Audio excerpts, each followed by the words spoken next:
साधु का वास्तविक अर्थ और आध्यात्मिक रहस्य। साधु शब्द संस्कृत के मूल शब्द साध से बना है, जिसका अर्थ है साधना करने वाला, सत्य की खोज करने वाला, धर्म मार्ग पर चलने वाला। वेदों और उपनिषदों में साधु का अर्थ केवल दाढ़ी मूंछ रखकर भिक्षा मांगने वाला व्यक्ति नहीं है, बल्कि वह आत्मा है जो सत्य, प्रेम, करुणा और आत्मज्ञान के मार्ग पर चलती है। साधु का शाब्दिक अर्थ साधु ख्वार साध प्लस उ, जहां साध का अर्थ है साधना करना और उ उपसर्ग से उसका उच्चतर या दिव्य रूप बनता है, यानी जो साधना द्वारा स्वयं को दिव्यता तक पहुंचा दे वही साधु कहलाता है। वेदों और उपनिषदों में साधु का उल्लेख ऋग्वेद, सामवेद, अथर्ववेद और यजुर्वेद चारों में साधु शब्द का प्रयोग बार बार हुआ है। ऋग्वेद में कहा गया है साधवो विश्वस्य लोकस्य नाभि, अर्थात साधु समाज के लिए वैसे ही हैं जैसे शरीर के लिए हृदय। उनके बिना समाज में जीवन शक्ति नहीं रह सकती। साधु वे व्यक्ति होते हैं जो मनुष्य को उसकी मूल आत्मा की याद दिलाते हैं। वे हमें बताते हैं कि हम केवल शरीर नहीं हैं बल्कि चैतन्य आत्मा हैं। पुराणों में साधु का महत्व पुराणों, विशेष रूप से भागवत पुराण, शिव पुराण, पद्म पुराण और गरुड़ पुराण में साधु की भूमिका अत्यंत ऊंची बताई गई है। भागवत पुराण में कहा गया है साधवो हृदयम मह्यम साधूनाम हृदयम त्वहम, अर्थात साधु मेरा हृदय है और मैं साधुओं के हृदय में वास करता हूं। यह वचन स्वयं भगवान श्री कृष्ण का है, अर्थात जहां साधु का निवास होता है वहीं भगवान का निवास होता है। साधु और संत में अंतर अक्सर लोग संत और साधु शब्द को एक समान मान लेते हैं, लेकिन पुराणों में इनमें सूक्ष्म भेद बताया गया है। बिंदु साधु संत अर्थ साधना करने वाला जो साधना के फलस्वरूप पूर्ण ज्ञानी बन गया। स्थिति साधक प्रयत्नशील, सिद्ध, वार्ष प्राप्त। लक्ष्य आत्मज्ञान की खोज, आत्मज्ञान का प्रचार। उदाहरण वाल्मीकि, विश्वामित्र, साधु काल में तुलसीदास, कबीर, नामदेव संत रूप में। इसलिए हर संत कभी न कभी साधु था, लेकिन हर साधु संत नहीं बन पाता। साधु का चरित्र और गुण पुराणों में साधु के 26 प्रमुख गुण बताए गए हैं, जिन्हें साधु लक्षण कहा जाता है। कुछ मुख्य गुण इस प्रकार हैं। 1. अहिंसा, किसी भी जीव को दुख न देना। 2.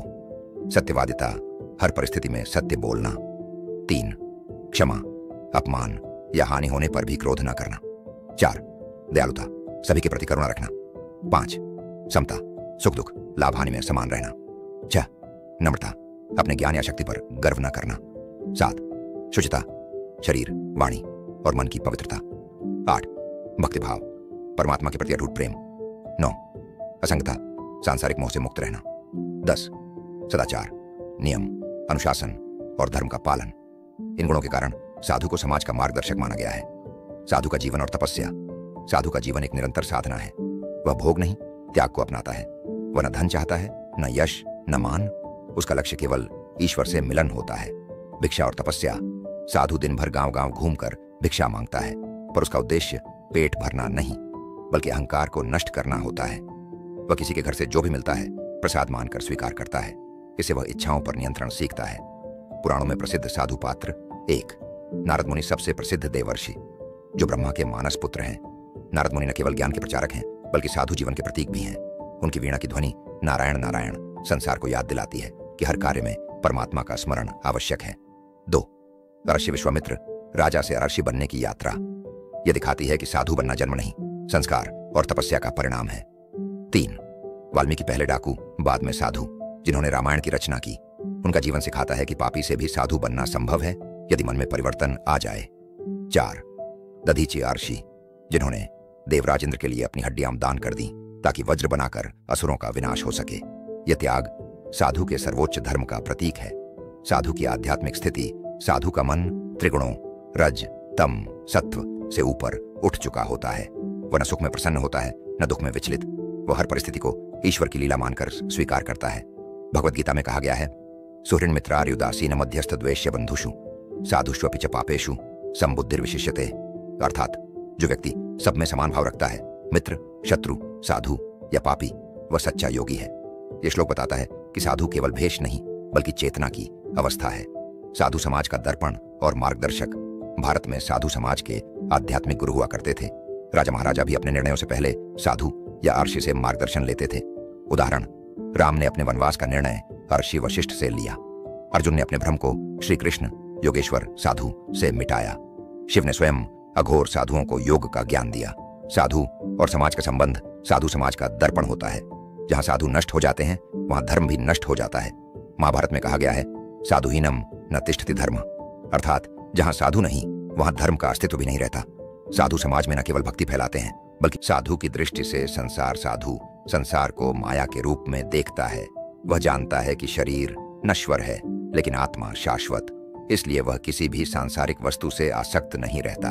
वह सभी में भगवान को देखता है, गंगा के जल में भी, पत्थर में भी, गृहस्थ में भी और चोर में भी।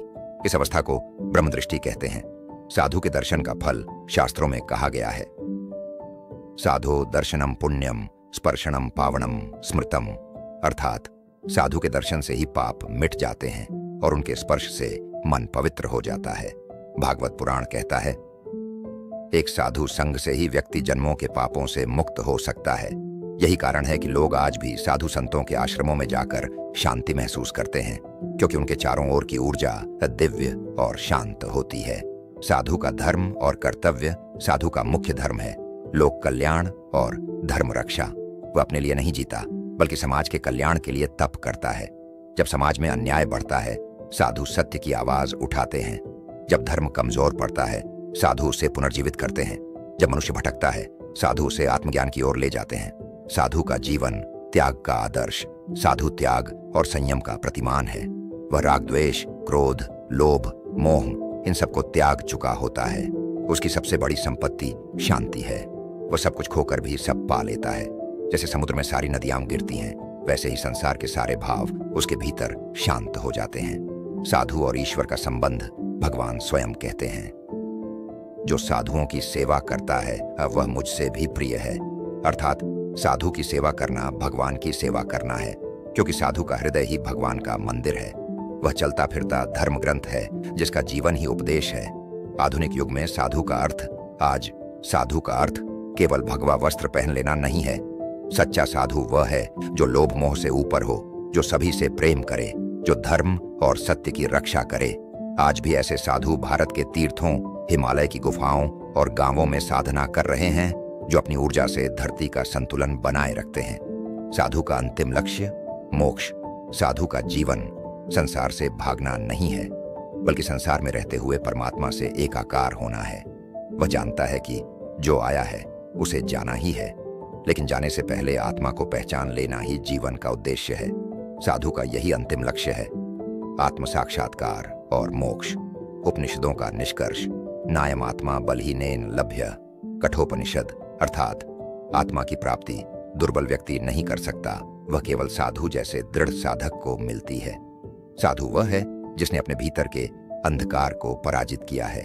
वह चलता है तो धर्म चलता है, वह रुकता है तो धर्म भी रुक जाता है। साधु का अर्थ है प्रकाश। वह अज्ञान के अंधकार में दीपक की तरह जलता है। उसका जीवन यह सिखाता है कि सच्ची संपत्ति ज्ञान है, सच्ची पूजा सेवा है, सच्चा धर्म प्रेम है। वह शरीर से नहीं आत्मा से जीता है। वह कहता है, मैं शरीर नहीं, मैं आत्मा हूं, मैं मृत्यु नहीं, मैं अमर चेतना हूं। अंतिम पंक्तियां, साधु वह नहीं जो जंगल भाग गया, साधु वह है जो भीतर के जंगल को जीत गया। जिसने मन पर विजय पा ली वही संसार का सच्चा विजेता है।